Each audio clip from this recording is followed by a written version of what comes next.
Telugu news channel కి స్వాగతం.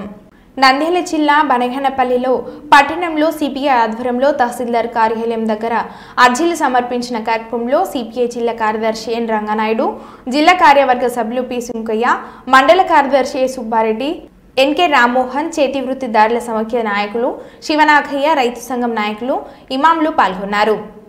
ఈ రాష్ట్ర వ్యాప్తంగా ఒక విచిత్రమైన పరిస్థితి. గత ప్రభుత్వంలో జగన్మోహన్ రెడ్డి ప్రభుత్వంలో ఏ ఒక్కరికి పట్టణంలో ఇవ్వలేదు. ఇక్కడ చాలా మంది ఇళ్ల స్థలాలు కావాలని అర్జీలు పెట్టుకున్నా ఆ అర్జీలు స్వీకరించలేదు. గత 5 ఏళ్ళు పోయాయి. అప్పుడున్నటువంటి ప్రతిపక్షంలో ఉన్నటువంటి అప్పుడు మాజీ ఎమ్మెల్యే బీసీ జనార్దన్ రెడ్డి గారు, నేను నా సొంత డబ్బులు పెట్టైనా సరే బనగానపల్లి నియోజకవర్గంలో ఖచ్చితంగా ఇల్లు స్థలం లేని వారికి ఇస్తారని చెప్పారు. అది గవర్నమెంటే ఈరోజు జీవో ఇచ్చింది. కాబట్టి ఆ జీవోని రాష్ట్రంలో ముందుగా బనగానపల్లి నుంచి ప్రారంభించి జనార్దన్ రెడ్డి గారు ఆదర్శంగా ఈ రాష్ట్రంలో కావాలని చెప్పేసి సిపిఐగా కోరుతా ఉన్నాం. ఈరోజు ఆ పని చేస్తే ప్రజలు హర్షిస్తారు. ఈరోజు చాలామంది నిరుపేదలు అద్దె ఇళ్లలో ఉండి అదేవిధంగా చాలా ఇబ్బందులు పడుతూ ఉన్నారు. ఫస్ట్ ఈ సమస్యని ఫస్ట్ ఫేజ్ కింద చేయాలని చెప్పి కోరుతా ఉన్నాం. అందుకు మీకు ముఖ్యమంత్రి చంద్రబాబు నాయుడు క్యాబినెట్ కూడా రాష్ట్ర వ్యాప్తంగా ఆ విధంగా ఇచ్చింది. రాష్ట్రంలో 26 జిల్లాల్లో కూడా ఈ కార్యక్రమాన్ని స్వీకరించాం. ఈరోజు బనగానపల్లి పట్టణంలో చాలామంది నిరుపేదలు చాలా మంది ఇల్లు లేక స్థలాలు లేక అద్దె ఇళ్లలో ఉంటూ ఉన్నారు.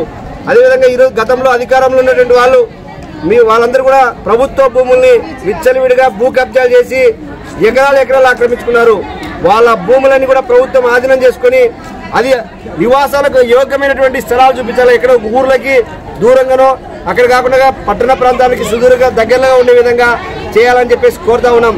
ఈరోజు ఇక్కడ మేము అర్జీలు స్వీకరిస్తూ ఉంటే మా పార్టీ కార్యకర్తలను బెదిరింపులకు గురి చేయడం జరిగింది.